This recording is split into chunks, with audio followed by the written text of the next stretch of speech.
identifikasi kalimat yang mengandung fakta, opini, dan asumsi dalam leksikon dengan tepat yang telah dipelajari pada pertemuan minggu lalu.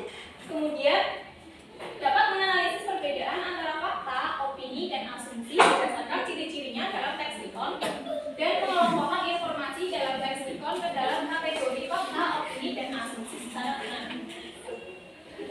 Masuk ke materi yang pertama yaitu fakta. Fakta ialah hal atau peristiwa yang benar-benar terjadi. Biasanya berisi informasi yang dapat dibuktikan kebenarannya dengan disertai data atau bukti yang konkret. Nah, ciri-ciri fakta ialah yang pertama mengandung data kuantitatif atau kualitatif, misalnya angka, tanggal, dan lokasi. Kemudian dapat menjawab rumus 5W+1H. Contohnya, gempa berkekuatan 6,8 SR mengguncang Sumatera Barat pada 10 September 2023. Ini kan terdapat data kuantitatif. Kemudian ada lokasinya dan tanggal. Selanjutnya opini. Opini merupakan pendapat pribadi atau pandangan subjektif seseorang terhadap suatu hal. Nah, ciri-cirinya subjektif. Kemudian menggunakan kata sifat, misalnya buruk dan indah. Kemudian mengandung kata-kata seperti menurut saya, sebaiknya, seharusnya, dan lain-lain.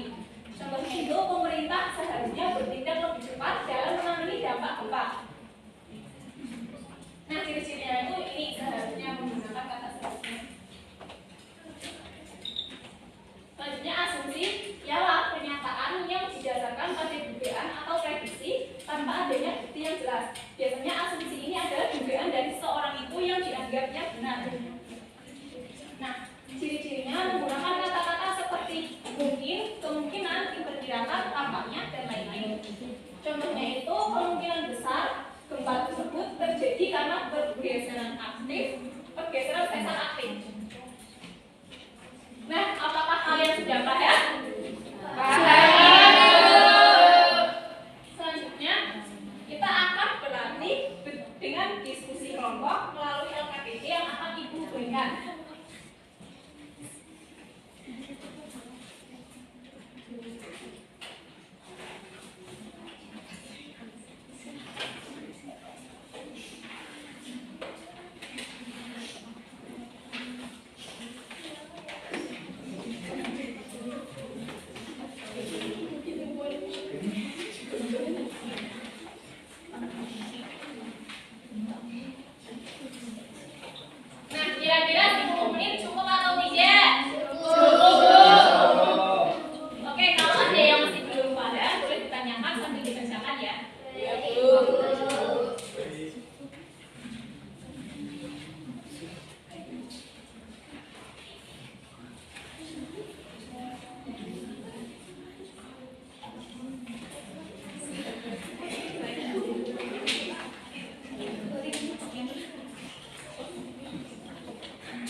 Kalimat yang pertama yaitu berdasarkan data Badan Pusat Statistik, tingkat pengangguran terbuka mengalami penurunan pada tahun ini. Itu termasuk kalimat fakta karena ciri-cirinya terdapat data kualitatif berupa data Badan Pusat Statistik.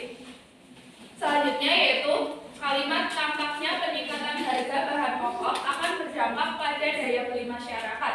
Itu termasuk pada asumsi karena terdapat kata tampaknya. Selanjutnya yaitu Undang-Undang Nomor 22 Tahun 2009 mengatur tentang lalu lintas dan angkutan jalan. Itu termasuk fakta karena terdapat datanya berupa undang-undang. Selanjutnya yaitu film tersebut dianggap berhasil karena mampu menyampaikan pesan moral dengan sangat kuat. Termasuk opini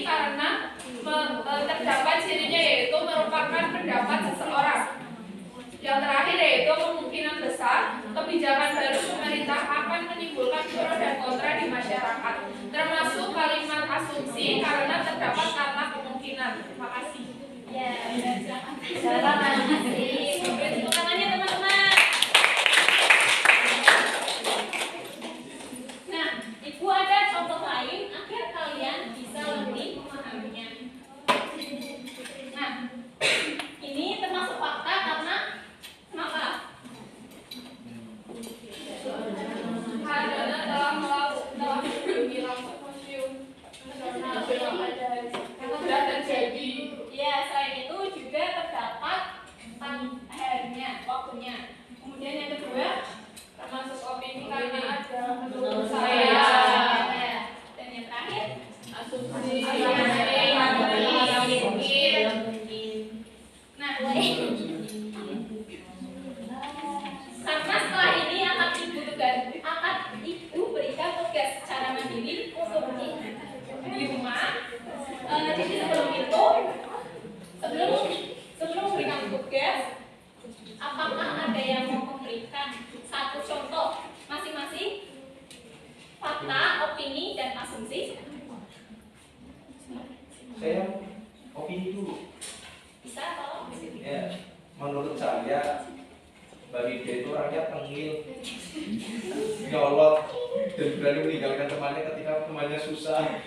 Seperti itu, Ibu. Ya, yang lain apakah ada yang ingin menyampaikan lagi? Oke. Jadi kenapa kita penting mempelajari perbedaan antara fakta, opini, dan asumsi dalam leksikon itu? Karena di era digital saat ini banyak berita hoax yang tersebar di mana-mana. Nah, agar kalian menjadi pembaca yang cerdas, maka harus membedakan mana berita yang fakta dan mana yang bukan fakta. Oke, untuk materi minggu depan kita akan belajar mengenai menelaah kosakata leksikon dalam media sosial. Ibu cukupkan, terima kasih. Wassalamualaikum warahmatullahi wabarakatuh.